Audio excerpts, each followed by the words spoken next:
Well, it seems like Christmas came early in week 9 of the NBA, as this week was one of the craziest so far this year. We had multiple very aggressive skirmishes, we had OKC get a lot of hate, which I admit is fun when we all bond over something, and we had a lot of questions pop up about team futures.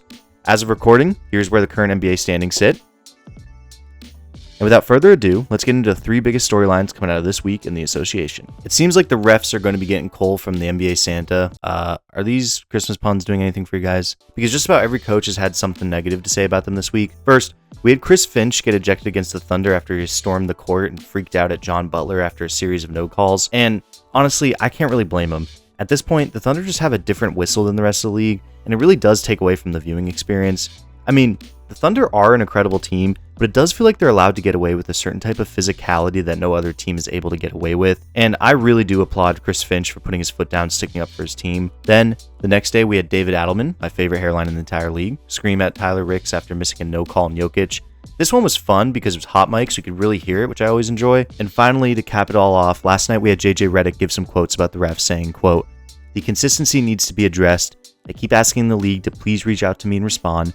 I don't get any response from the league. Nobody ever reaches out to me. The definitions just get changed every single night." I think that quote right there sums it up perfectly. I have no issue with refs calling fouls, but the consistency is the problem. What is a moving screen? What is a blocking foul? Hell, what even is legal guarding position? It feels like these definitions change nightly, which makes the whole viewing experience kind of frustrating at times. I mean, I totally understand superstars getting different calls, but some superstars are just playing completely different games than other superstars, and I think that needs to change a little bit. But mostly, I'm really interested in seeing how the league reacts to this. I wonder if OKC gets nerfed a little bit in the fouls that they're able to draw, or at the very least, I wonder if more coaches are going to go completely berserk on refs, because that's always fun to watch. This week, the Cavs, who are 15-14, went 0-3, losing to the Hornets and to the Bulls twice. And in this period, they were 25th in defensive rating and 28th in net rating, and the cracks in this team began to really start showing. First off, their owner had some really interesting quotes this week, as it seems like he's getting frustrated paying for the most expensive payroll in the entire league.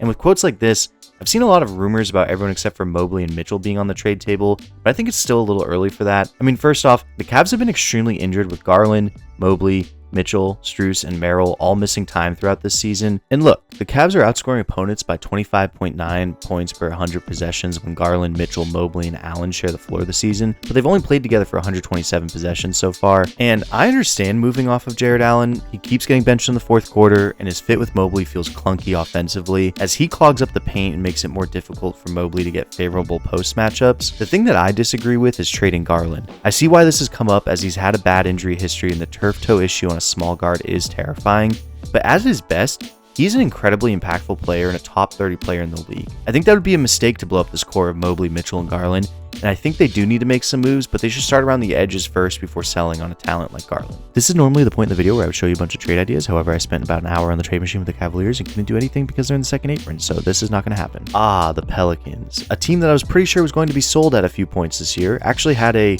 hold on, let me get this right, a good week? Is it too early to say that they fleeced the Hawks in that draft night deal? Just kidding, but Derek Queen was incredible this week, as the Pelicans went 3-0, beating the Bulls, Rockets, and the Pacers. But Queen had some promising flashes, as he was putting up ridiculous stat lines and averaging 17.4 points per game, 9 rebounds, 5.8 assists on 65.5% shooting from the field, and 31 minutes per game in his last 5 games. Side note, I heard someone nickname him the Louisiana Purchase, and yes, it's a perfect nickname, and I love it dearly. Also, Coach Borrego benched Zion, and he has responded really well, putting up 29 points and 7 rebounds on 9 of 14 shooting from the field in 23 minutes last night. And look, this team is immensely talented, and I'm interested in seeing what they do this trade deadline, as I'm still pretty sure they're not looking to play winning basketball in the Big Easy. However, I heard someone say that if a ton of teams are calling to ask about every one of your starters, then you do probably have a talented team, and I mean, fair, but I think it's time to move off of the Zion experiment and see how you can fill in around Queen and your other young guys. Hey guys, Tyrese Maxey is awesome. That's it. That's the whole section of this video.